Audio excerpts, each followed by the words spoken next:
जय हिंद छात्रों, आप सभी का स्वागत है आपके अपने YouTube चैनल ज्ञान गंगा एजुकेशन में। चलिए हम चलते हैं बीएड अंतिम वर्ष के अंतर्गत हमारा सब्जेक्ट है अधिगम एवं शिक्षण। तो इसमें हम पढ़ेंगे विस्मृति अर्थात फॉरगेटिंग, भूलना। तो इस सबसे पहले हम इसकी रूपरेखा बना लेते हैं। प्रस्तावना, विस्मृति का अर्थ, विस्मृति की परिभाषाएं, विस्मृति के प्रकार, विस्मृति के कारण, विस्मृति के सिद्धांत, विस्मृति को कम करने के उपाय, विस्मृति का शिक्षा में महत्व, निष्कर्ष और संदर्भ ग्रंथ।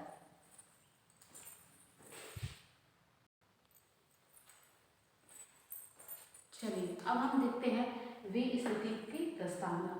देखिए, विस्मृति भी स्मृति की भांति ही एक मानसिक प्रक्रिया है ना। इसके अंतर्गत हम कह सकते हैं कि विस्मृति जो होती है वो व्यक्ति की मानसिक असफलता कहलाती है। जैसे व्यक्ति अगर कुछ चीज़ सीखे हुए रहता है ना, उसे पूर्व में जो कुछ भी अनुभव हुआ है उसे याद करने में उसे असफलता होती है।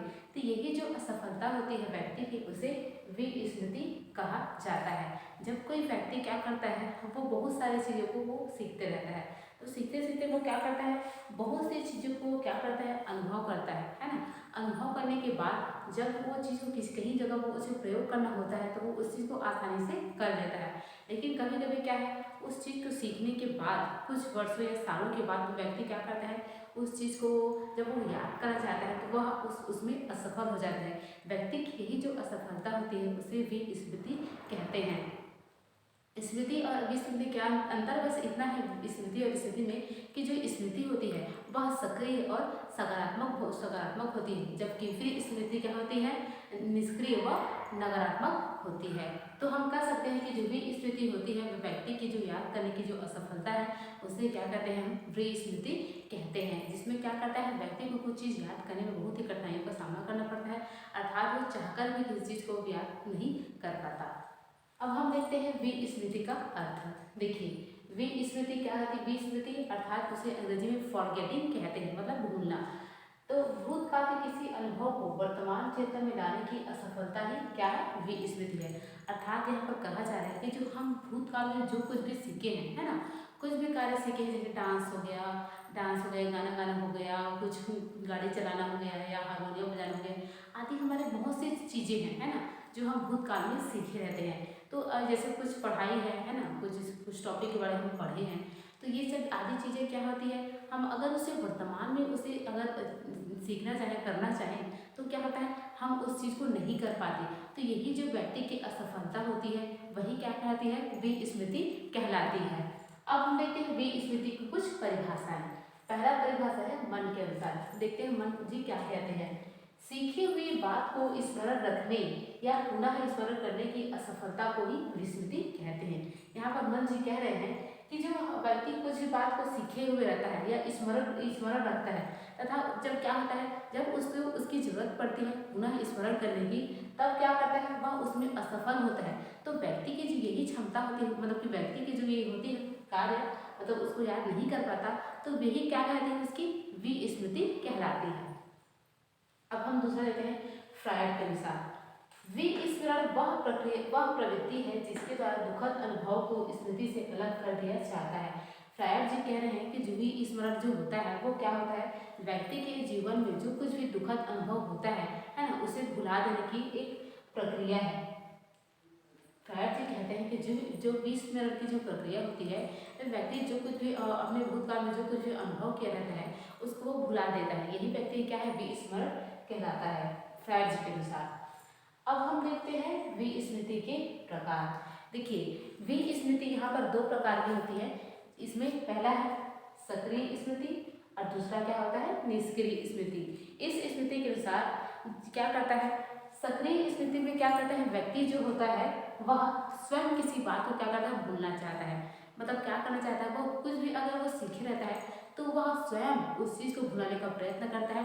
तो यही जो स्मृति क्या कहलाती है, सक्रिय स्मृति कहलाती है। अब हम दूसरा देखते हैं, दूसरा है निष्क्रिय स्मृति। देखिए, निष्क्रिय स्मृति के अंतर्गत इस चीज़ को क्या है, व्यक्ति स्वयं नहीं करता, अर्थात उसे परिवर्तित करने को, मतलब कि वह स्वयं ना चाहकर उसे मतलब कि वो भूल जाता है। तो इसमें यही है कि व्यक्ति क्या करता है, इसमें ना चाहते हुए उस चीज़ को क्या करता है, वह भूल जाता है। इसमें व्यक्ति चाहकर भुलाना चाहता है, इसमें ना चाहकर भी व्यक्ति क्या करता है, उसमें सफल नहीं हो पाता है, मतलब याद नहीं कर पाता है।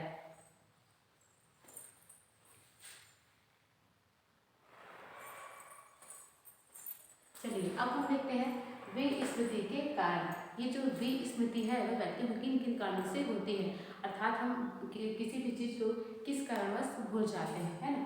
तो इसके दो कारण है, पहला है सैद्धांतिक कारण और दूसरा क्या है, सामान्य कारण। तो सबसे पहले देखते हैं सैद्धांतिक कारण। इसके तीन है, अनाभ्यास का सिद्धांत, बाधा का सिद्धांत और दमन के सिद्धांत। तो सबसे पहले देखते हैं अनाभ्यास का सिद्धांत। अनाभ्यास का सिद्धांत, अनाभ्यास मतलब क्या है, अभ्यास न करना। अगर हम किसी भी चीज़ को बार बार अभ्यास नहीं करेंगे तो उस चीज़ को क्या करेंगे, हम बहुत ही जल्दी भूल जाते हैं। अर्थात हम किसी भी चीज़ को अगर कर रहे हैं तो निरंतर उसका हमें अभ्यास करना बहुत ही जरूरी होता है, वरना क्या होता है, हम धीरे धीरे उस चीज़ को भूल जाते हैं। जैसे कोई व्यक्ति कंप्यूटर ही सीख रहा होता है ना, या कुछ सीख जा रहा है, तो अगर वो निरंतर उसका अभ्यास ना करे तो उस चीज़ को वह भूल भी सकता है। तो इस प्रकार जो अनाभ्यास का सिद्धांत है ना, वो भी क्या करता है, हमारी स्मृति पर प्रभाव डालता है और हम किसी भी चीज़ को भूल जाते हैं। अब हम देखते हैं दूसरा, बाधा का सिद्धांत। देखिए विस्मृति का दूसरा कारण ये क्या है, बाधा का सिद्धांत। देखिए एक क्लास में क्या होता है, बहुत सारे बच्चे क्या होते हैं, पढ़ाई करते हैं, है ना। तो एक जो शिक्षक होता है वो एक सब्जेक्ट को बहुत अच्छे से पढ़ाया रहता है ना। तो वो एक सब्जेक्ट को पढ़ने के बाद अगर तुरंत ही उसे कोई दूसरा सब्जेक्ट को पढ़ा दिया जाए तो क्या होता है, दो सब्जेक्ट के मध्य क्या होता है, उसे मतलब कि वो दोनों का कंबाइन हो जाता है, मतलब वो एक सब्जेक्ट के को याद रखता है और तुरंत दूसरे को पढ़ा दिया जाए तो वो थोड़ा सा कंफ्यूज हो जाता है ना। और इस प्रकार उसे कुछ समझने में, याद करने में क्या होता है, उसे बाधा पहुँचती है। तो इस प्रकार व्यक्ति की जो स्मृति होती है वह क्या होती है, प्रभावित होती है और वह किसी भी चीज़ क्या होती है, वो भूल जाता है। अब हम देखते हैं दमन का सिद्धांत। इस सिद्धांत के अनुसार व्यक्ति क्या करता है, किसी भी चीज़ को जो उसके लिए क्या होता है, कष्टदायक होता है ना, कष्टदायक अनुभव हुआ होता है, तो वो इस चीज़ से क्या करता है, उस चीज़ को वो दमन कर देता है। तो इसी को कहते हैं हम दमन का सिद्धांत। अगर उसे अतीत में जो कुछ भी यादें हैं जो उसे दुख पहुँचाती है तो वो उस चीज़ को क्या करता है, उस याद को, उसका दमन करता है, उसको भुला देता है। अब हम देखते हैं दूसरा क्या है, सामान्य कारण। सबसे पहले क्या है, समय का प्रभाव। देखिए हमारी जो स्मृति है उस पर समय का ही प्रभाव पड़ता है। तो हमें क्या होता है, हम सिचुएशन के हिसाब से अपने जो कुछ भी होता है ना, कुछ याद, कुछ हम जानते हैं, उस चीज़ से क्या है, हम भूल जाते हैं। हमारी जो समय होती है वो ठीक नहीं होती है। जैसे कोई व्यक्ति कुछ दुखी परिस्थिति में है ना, कुछ दुख का अनुभव हुआ है, तो वो क्या करता है, मतलब कि वो उसका मन अशांत है, तो वो क्या करेगा, वो कुछ चीज़ को वो याद नहीं कर पाए, तो वो भी एक विस्मृति का कारण है। अब हम दूसरा देते हैं, रुचि का अभाव। देखिए कभी कभी क्या होता है कि कोई व्यक्ति अगर किसी को कुछ चीज़ सिखा रहा होता है तो उसमें उसकी रुचि नहीं होती है, तो इससे भी क्या होती है, उसकी जो स्मृति है वह प्रभावित होती है। और वह चीज़ को अगर ऐसे ही बिना रुचि के अगर पढ़े रहता है तो समय आने पर वो उसको याद नहीं आता है। तो ये भी एक विस्मृति का एक कारण है, रुचि का अभाव। अब हम लेते हैं तीसरा, विषय का स्वरूप। यहाँ पर कहा जा रहा है विषय का स्वरूप। विषय, देखिए जो विषय का स्वरूप है वह भी स्मृति का एक कारण होता है। कभी कभी कोई विषय कठिन होता है, सरल होता है ना, तो जो विषय का स्वरूप होता है कभी बहुत ज़्यादा लंबा या छोटा होता है, तो वो विषय के स्वरूप के आधार पर भी हमारी जो स्मृति है वह प्रभावित होती है। तो विषय के जो क्या है, कठिन होने के कारण क्या है, उसको बालक को समझने में कठिनाई होती है और वो ऐसे ही पढ़ लेता है, लेकिन जब समय आने पर उसको जब याद करना पड़ता है तो वो उस चीज़ को याद नहीं कर पाता। तो ये भी एक विस्मृति का क्या है, कारण है। अब हम देखते हैं विषय की मात्रा। मैंने आपको बताया कि जिस प्रकार विषय का स्वरूप जो होता है वो स्मृति को प्रभावित करता है, उसी प्रकार विषय की जो मात्रा होती है वो भी क्या करती है, हमारी स्मृति को क्या करती है, प्रभावित करती है ना। विषय की मात्रा बहुत ज़्यादा अधिक लंबा चौड़ा है ना, तो हम क्या करते हैं, उस चीज़ को जल्दी से हम अपने माइंड में कैप्चर नहीं कर पाते हैं। तो इस प्रकार जो व्यक्ति की जो स्मृति है वह भी प्रभावित होती है और धीरे धीरे वो क्या करता है, उस चीज़ को याद करने की कोशिश करता है, लेकिन क्या होता है, उसके माइंड से वो स्लिप हो जाता है, मतलब उस चीज़ को भूल जाता है। तो ये भी स्मृति का कारण है कि विषय की मात्रा। अब देखते हैं सीखने की कमी। इसमें क्या होता है कि सीखने की कमी के अंदर हम देखेंगे कि व्यक्ति क्या करता है, उस चीज़ को जानबूझकर वो सीखना नहीं चाहता है, अर्थात क्या करता है, वो किसी भी चीज़ को सीखने के लिए वो आनाकानी करता है, मतलब क्या करता है, हर चीज़ को ऐसी ही सरलता से लेते जाता है और क्या करता है, उसमें किसी भी चीज़ को जानने के लिए वो मतलब कि हर चीज़ को ऐसे सरलता से जानता है और वह सीखने के लिए अपने आप मतलब कि कुछ भी करना नहीं चाहता। मतलब जब कोई व्यक्ति उसे होता है तो उसमें वो ध्यान नहीं देता है ना, अब वो उसे अच्छे से वो सीख नहीं पाता। तो ये भी सीखने की कभी भी क्या है, एक विस्मृति का कारण है। अब हम चौथा देखते हैं सीखने का दोषपूर्ण विधि। देखिए विस्मृति का एक प्रमुख कारण क्या है, सीखने की दोषपूर्ण विधि। अर्थात जब टीचर बालकों को अच्छी विधियों के द्वारा न पढ़ाए तो क्या होता है, वह उस चीज़ को लंबे समय तक याद नहीं रख पाता, मतलब क्या करता है वो उस चीज़ को भूल जाता है। अगर भी शिक्षक अच्छे शिक्षण विधियों के द्वारा अगर बालकों को पढ़ाए तो क्या करता है, वह चीज़ उसके माइंड में वो हमेशा के लिए कैप्चर हो जाता है, वह इस चीज़ को आसानी से याद कर लेता है। तो ये भी जो क्या है, सीखने की दोषपूर्ण विधि भी स्मृति का एक प्रमुख कारण है। अब हम लेते हैं मानसिक आघात। मानसिक आघात मतलब मानसिक रूप से क्या होना, अब चोटिल हो जाना। ये जो मानसिक आघात है ये भी व्यक्ति की जो सोच है, मतलब कि जो स्मृति है उसको हानि पहुंचाती है। मानसिक आघात के तहत क्या होता है, व्यक्ति किस चीज़ को अगर याद रखता है तो उसे चोटिल हो जाने पर क्या करता है, वह बहुत सारी चीज़ों को क्या करता है, वो भूल जाता है। तो ये मानसिक जो आघात है वो भी एक विस्मृति का एक प्रमुख कारण है। अब देखते हैं मानसिक द्वंद्व। जो मानसिक द्वंद्व होता है मतलब मानसिक रूप से क्या करना, विचार द्वंद्व करना, है ना। तो क्या होता है कि अगर कोई बालक अगर एक क्लासरूम में है ना, तो वो क्या करता है, जब टीचर पढ़ा रहा होता है तो वो उस चीज़ में ध्यान नहीं दे पाता।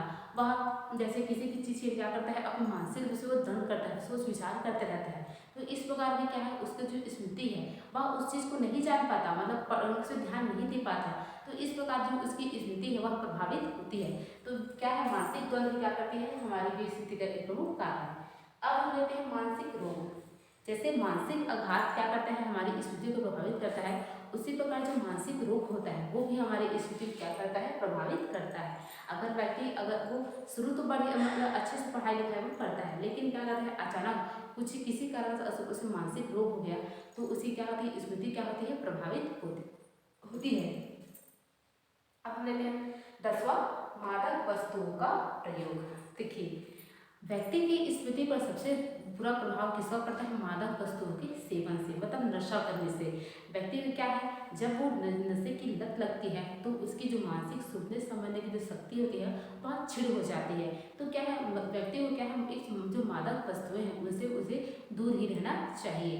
तो जो मानसिक जो मादक वस्तुओं का जो प्रयोग है वो भी व्यक्ति की विस्मृति का एक प्रमुख कारण है।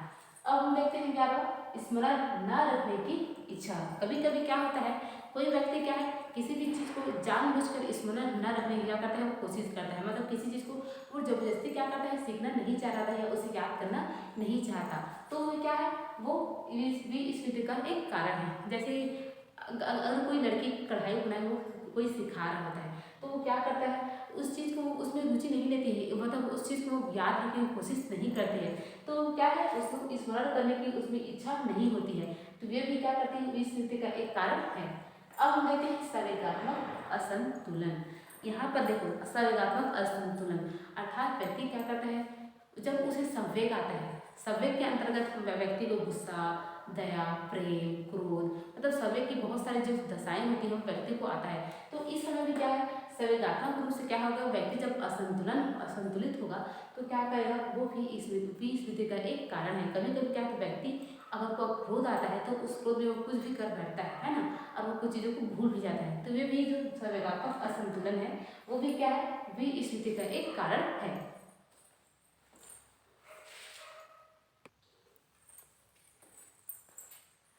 चलिए हम देखते हैं विस्मृति कम करने के उपाय। ये जो विस्मृति है उसको हम किन की विधियों द्वारा हम कम कर सकते हैं, है ना। तो सबसे पहले देखते हैं पाठ की विषय वस्तु। अगर हमें विस्मृति को कम करना है तो हमें जो पाठ की विषय वस्तु है उसे चेंज करना आवश्यक है। कभी कभी क्या होता है, अगर बालक की जो सोचते समझने की शक्ति होती है, मतलब उसके अकॉर्डिंग अगर विषय वस्तु ना हो तो वो क्या करता है, उस पाठ को वह समझ या जान नहीं पाता है। तो ये भी एक विस्मृति का एक क्या है, वो कारण होता है। तो हमें विस्मृति को अगर कम करना है तो क्या करना चाहिए, हमें जो पाठ की जो विषय वस्तु होती है उसे बालकों के अनुरूप होना चाहिए। तभी क्या होगा, उनकी जो वह उन्हें अधिक से अधिक याद कर पाएंगे और उनकी जो भी स्मृति है उन्हें वो नहीं होगी, मतलब पाठ के विषय वस्तु उनके अकॉर्डिंग होगी तो वह उसे अच्छे से उसे याद कर पाएंगे। अब हम दूसरा लेते हैं पूरे पाठ का स्मरण। देखिए, इसमें अगर हमें विस्मृति नहीं, अगर किसी चीज़ को अगर हम अच्छी तरीके से उसे जानना है ना, उसे अगर हमें नहीं भूलना है, अगर विस्मृति को कम करना है तो क्या है, हमें पूरे पाठ का स्मरण उसे अच्छे से करना चाहिए। हम ये नहीं कि थोड़ा थोड़ा मतलब कि उसे थोड़े आधे पाठ का स्मरण, बल्कि उन्हें आराम से पूरे पाठ का स्मरण उन्हें करना चाहिए। अब हम देखते हैं तीसरा, बालक का स्मरण करने में ध्यान। देखिए, अगर बालक को विस्मृति से बचना है तो उसे क्या करना चाहिए, उन्हें क्या करना चाहिए, स्मरण में ध्यान देना चाहिए। अर्थात क्या करना चाहिए, जब कोई टीचर उसे किसी चीज़ को पढ़ा रहा होता है तो उसमें क्या है, बालकों की उसमें रुचि लेना चाहिए, मतलब ध्यान देना चाहिए, तभी वह किसी चीज़ को आसानी से सीख पाएगा और उसे ग्रहण कर पाएगा। अब हम चौथा देखते हैं, सस्वर वाचन। अर्थात जब बालक को विस्मृति से बचना है, विस्मृति को कम करना है तो उसे सस्वर वाचन करना चाहिए। अर्थात उसे बोल बोलकर जोर जोर से उसे पढ़ना चाहिए, जिससे क्या है, उसकी जो स्मृति है वह तेज होगी और वह अच्छे से किसी चीज़ को याद कर पाएगा। और सस्वर वाचन द्वारा हम अपनी जो भी स्मृति है उसे हम आसानी से कम कर सकते हैं। अब हम पाँचवें देते हैं, स्मरण के बाद विश्राम। देखिए, हम कोई भी कार्य करते हैं तो हमें लगातार काम करने के बाद हमें क्या करना चाहिए, थोड़ी देर विश्राम भी करना चाहिए। उसी प्रकार क्या है, हमारी जो मानसिक जो क्रियाएं होती है ना, उन्हें भी क्या है, थोड़ी देर हमें आराम करने देना चाहिए। तब क्या होता है, जब बालक किसी चीज़ को अगर याद किया है ना, तो उसे थोड़ी देर के लिए क्या है, थोड़ा विश्राम करना चाहिए, उसके बाद भी किसी दूसरी चीज़ को उसे पढ़ना चाहिए। इससे क्या होगा, हमारी जो स्मृति है वह मजबूत होगी। अब हम देखते हैं पाठ की छठा देते हैं, पाठ की पुनरावृत्ति। अगर हमें स्मृति को बढ़ाना है और भी स्मृति से बचना है तो क्या करना चाहिए, हमें अब जो भी पाठ पढ़े हैं तो उसी क्या है, हमें पुनरावृत्ति करना चाहिए, मतलब दोहराना चाहिए, मतलब पाठ को हम क्या है, बार बार उसका रिविजन हमें करना चाहिए, ताकि क्या है, हम भी स्मृति से बच पाए और हम क्या करें, स्मृति हमारी मजबूत हो सके।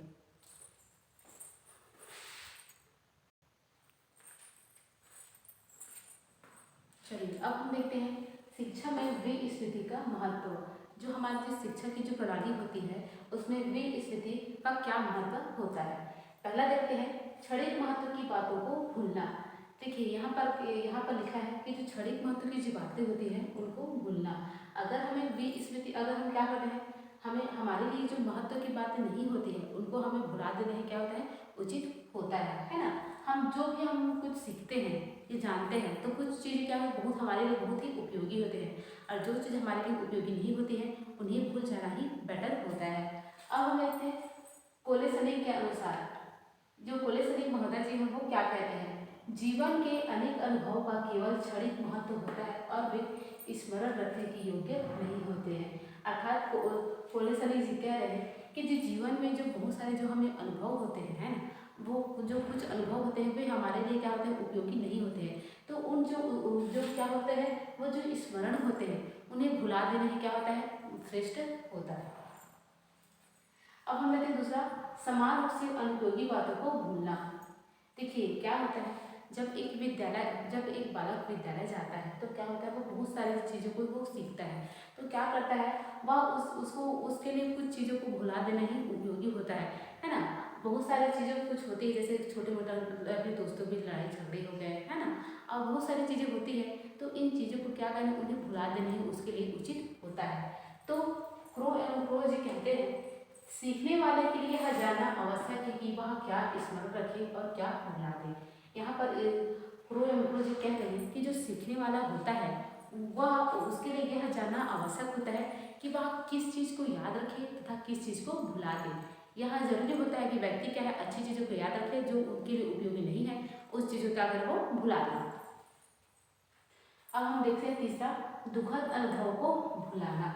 देखिए, क्या है कि जो दुखद जो अनुभव होते हैं है ना, उसमें क्या है, हमें क्या, हमारे जीवन में बहुत सारे जो घटनाएं घटित होती है, जो क्या करते हैं, हमारे जो मन है उसको प्रभावित करती है, हमारी जो सोचने समझने की जो शक्ति है उसको, हमारे जो दुख होते हैं वो प्रभावित करती है। व्यक्ति क्या है, जब दुखी होता है तो वो किसी भी चीज़ को क्या करता है, वो समझ नहीं पाता है, तो क्या है, उस चीज़ों को उसे भुला देना उसके लिए उचित होता है। तो जो दुखद अनुभव को के बारे में भाटे जी कहते हैं, भली प्रकार स्मरण करने के लिए हमें बहुत कुछ भुला देना आवश्यक है। जो भाटे जी वो कह रहे हैं, अगर हमें कुछ चीज़ को अच्छी तरह से याद करना है तो कुछ चीज़ों को भुला देना ही उचित होता है। अब हम चौथा देखते हैं, पुरानी बातों को भूल कर नई बातें सीखना। अगर हमें कोई चीज़ जानना है, समझना है, तो क्या करना है, हमें पुरानी चीज़ों को भूलना जरूरी होता है। आज हम देखें हमारे जो हमारे दिन ब दिन हम विकास करते जा रहे हैं, तो बहुत सारे जो पुरानी जो टेक्निक्स हैं उसको हम क्या कर रहे हैं, भूल भूल गए। अब हमारे सामने जो नई टेक्निक्स हैं उसका हम इस्तेमाल कर रहे हैं। तो ये सब क्या है, पुरानी बातों को भूलकर हमें नई बातों को धारण करना चाहिए, सीखना चाहिए।